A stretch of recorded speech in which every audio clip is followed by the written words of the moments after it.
Le produit scalaire, ça, c'est une autre sorte de calcul. C'est comme si c'était une multiplication de deux vecteurs ensemble. Voici le contexte dans lequel on va calculer un produit scalaire.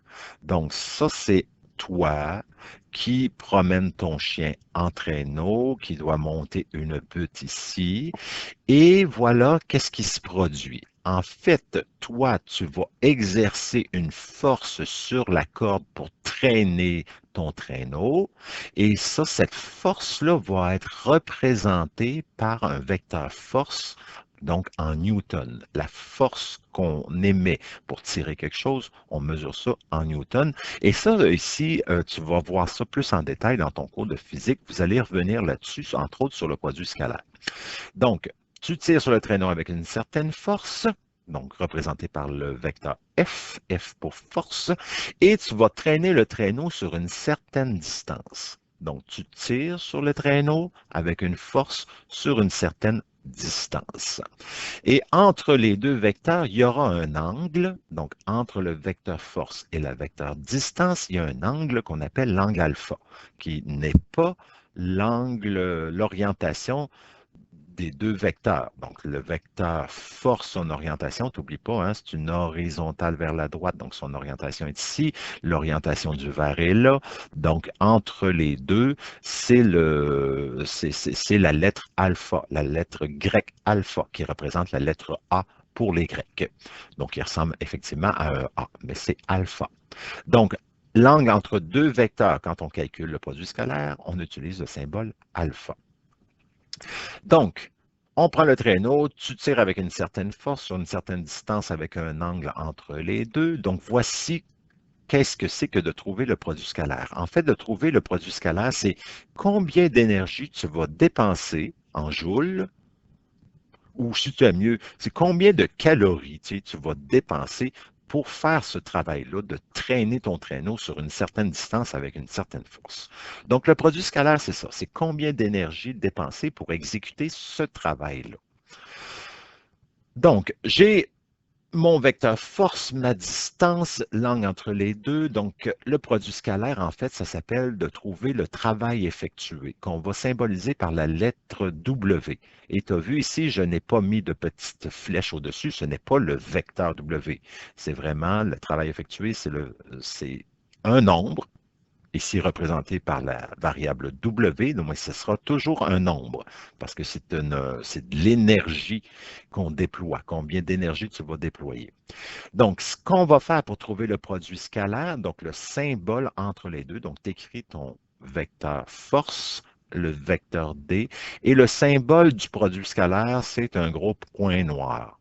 Donc, c'est comme une multiplication, mais avec un gros point noir. C'est le symbole utilisé en mathématiques pour parler du produit scalaire. Donc, produit scalaire, gros point noir. Répète après moi, produit scalaire, gros point noir. Alors, comment on va faire pour multiplier ces deux affaires-là? Ben, c'est une formule.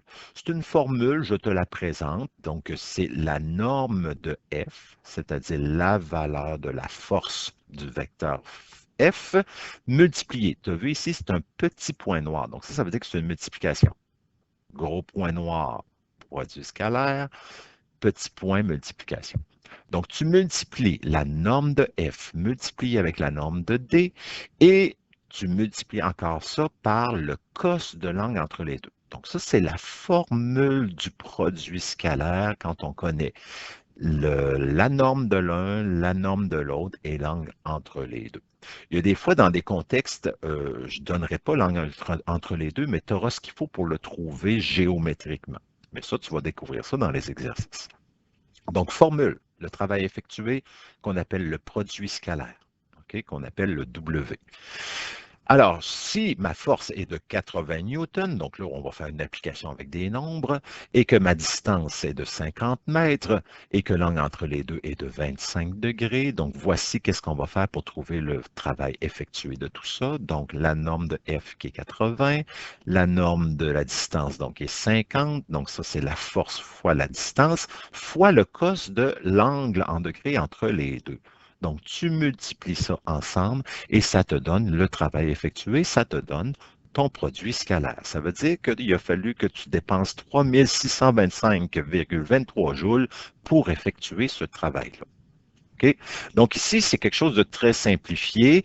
Euh, En physique, donc, ça va se préciser davantage. Donc, tu vas mettre plus ça en application. Donc, ici, c'est vraiment la formule mathématique pour calculer le produit scalaire qu'on appelle le travail effectué quand c'est dans un contexte de force-distance.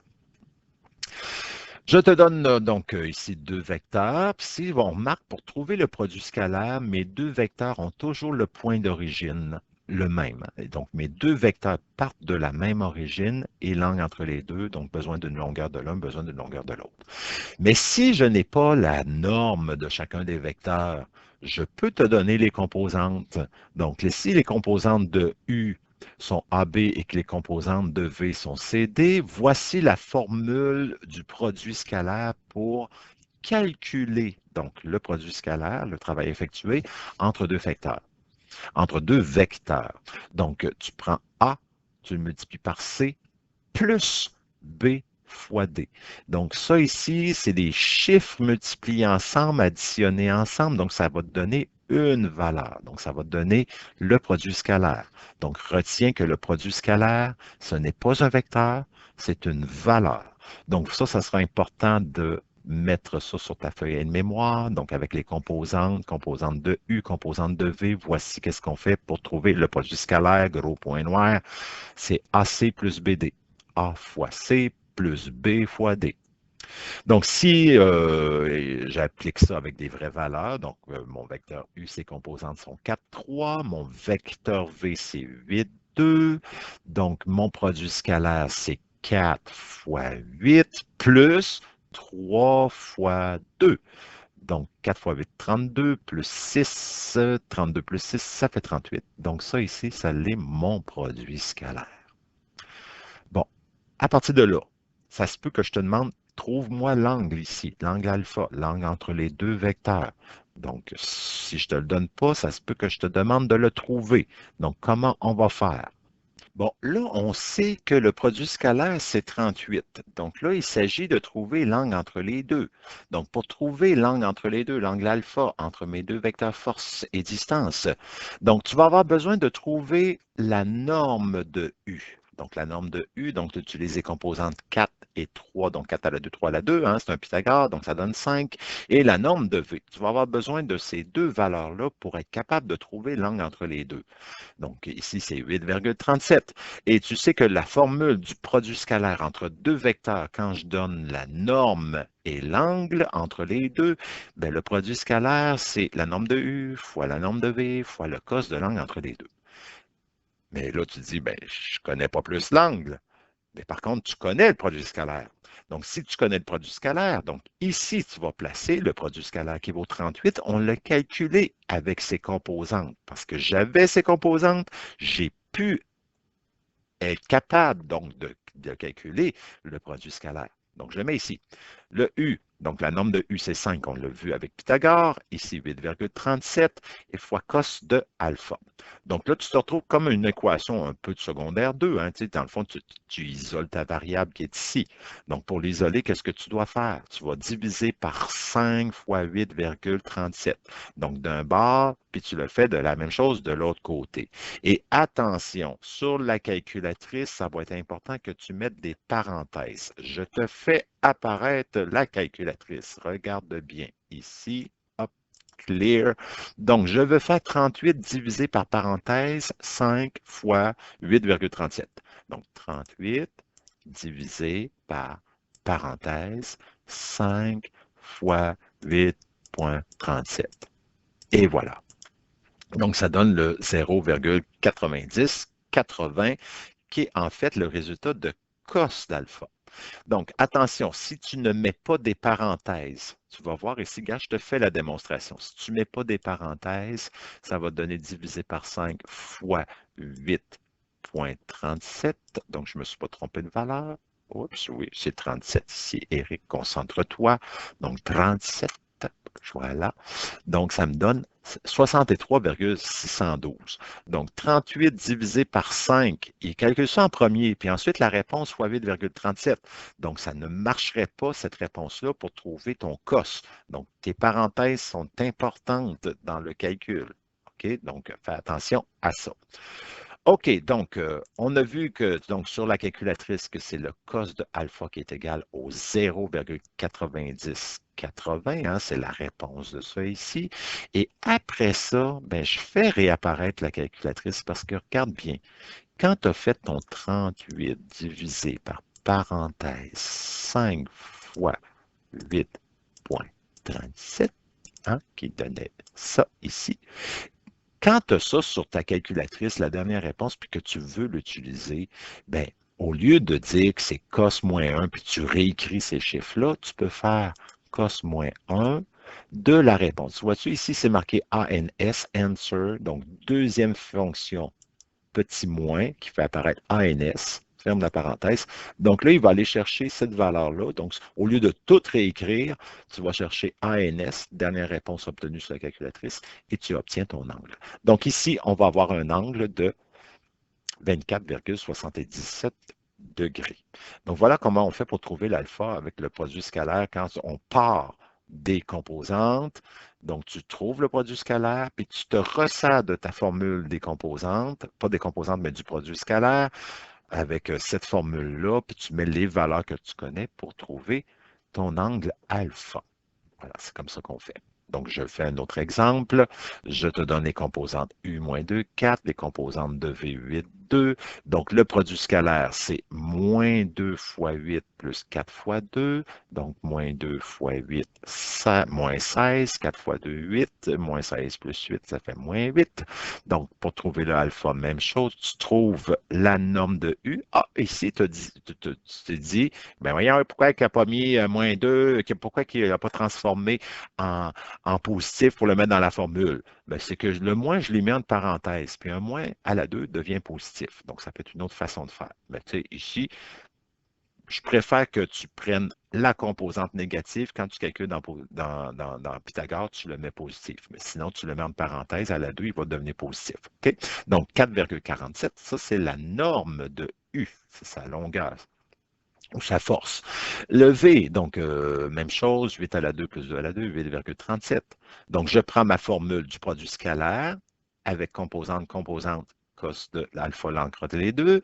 On sait que maintenant, on l'a trouvé, le produit scalaire, c'est moins 8. Donc, je mets moins 8 ici. Le U, c'est 4,47. Le V, c'est 8,37. Cos de alpha, isole le cos de alpha. Donc, tu divises par 4,47 fois 8,37 d'un bord de l'autre, parenthèse pour ton calcul. Donc, voilà, cos de alpha est égal à moins 0,2138. Donc, tu fais cos moins 1 de cette réponse-là et ça te donne un angle de 102,35 degrés. Donc, cet angle-là qui est ici mesure 102,35 degrés. C'est passionnant, hein? C'est magnifique. J'aime ça, ce genre de problème-là. Bon, OK. Fait que résumons. Tout à l'heure, on a vu le vecteur U, vecteur V avec son angle alpha, son produit scalaire c'était 38, son angle était de 24,77. L'autre exemple, on a vu que c'était un produit scalaire moins 8 et un angle de 102,37. Et tu vas voir qu'il existe un lien entre le produit scalaire et l'angle entre les deux. En fait, le lien que tu devras faire, ou en tout cas que tu devras comprendre, c'est que lorsque le produit scalaire te donne un nombre positif, donc plus grand que 0, ça veut dire que ton angle sera angle aigu entre tes deux vecteurs. Et si jamais ton produit scalaire te donne un nombre négatif, à ce moment-là, ton angle alpha sera un angle obtus. Donc ici, j'ai obtenu un nombre positif, mon angle est aigu, angle négatif, angle obtus. Donc, c'est vrai pour tous les types de vecteurs pour le produit scalaire. Donc, tu vas remarquer ça quand tu vas faire tes exercices. Et si jamais, par exemple, j'ai un vecteur U, dont ses composants sont 4, 3, vecteur V 1,5 est égal à moins 2, je calcule le produit scalaire. Donc, quand j'ai les composantes, comment je vais faire, puis comment je vais faire pour trouver l'angle. Bon, ici, je prends les composantes, 4 fois 1,5 plus 3 fois moins 2, hein, donc 4 fois ça, plus 3 fois ça. OK, ça, donne 0. Donc, mon produit scalaire est de 0. Donc, si je prends la norme de U, Pythagore, ça me donne 5. La norme de V avec Pythagore, donc 1 à la 5 à la 1,5 à la 2 plus 2 à la 2 racine carrée, donc ça me donne 2,5. Donc, quand tu calcules Pythagore avec ça. Et si j'applique ça ici, donc mon U fois V, je sais mon produit scalaire V, j'ai obtenu 0. Donc, je mets 0 là, je mets 5 là, 2,5 là, cos de... Bon. Là, ici, tu diviserais par 5 fois 2,5 d'un bord puis de l'autre. Mais 0 divisé par n'importe quoi, ça va toujours te donner 0. Donc, je t'ai sauvé l'étape de division ici, mais tu sais que le cos de alpha va te donner 0. Et si tu fais cos moins 1 de 0, ça donne 90 degrés.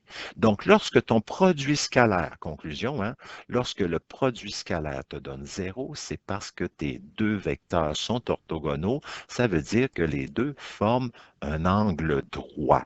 Ça, c'est important à mettre ça dans tes notes de cours. Voilà, donc produit scalaire égale 0, vecteurs orthogonaux. Tu vois, c'est comme de la poésie. Je répète encore, c'était beau.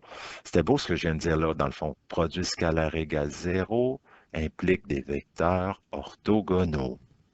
Voilà. C'est ainsi que se termine le chapitre 3 sur les vecteurs. Donc maintenant, c'est le temps de travailler sur cette partie-là que tu viens de voir, de faire ta révision, préparer ta feuille de mémoire et de venir me voir. Voilà. Au revoir. C'est de la poésie. Quand je parle, je suis un poète. Bye bye.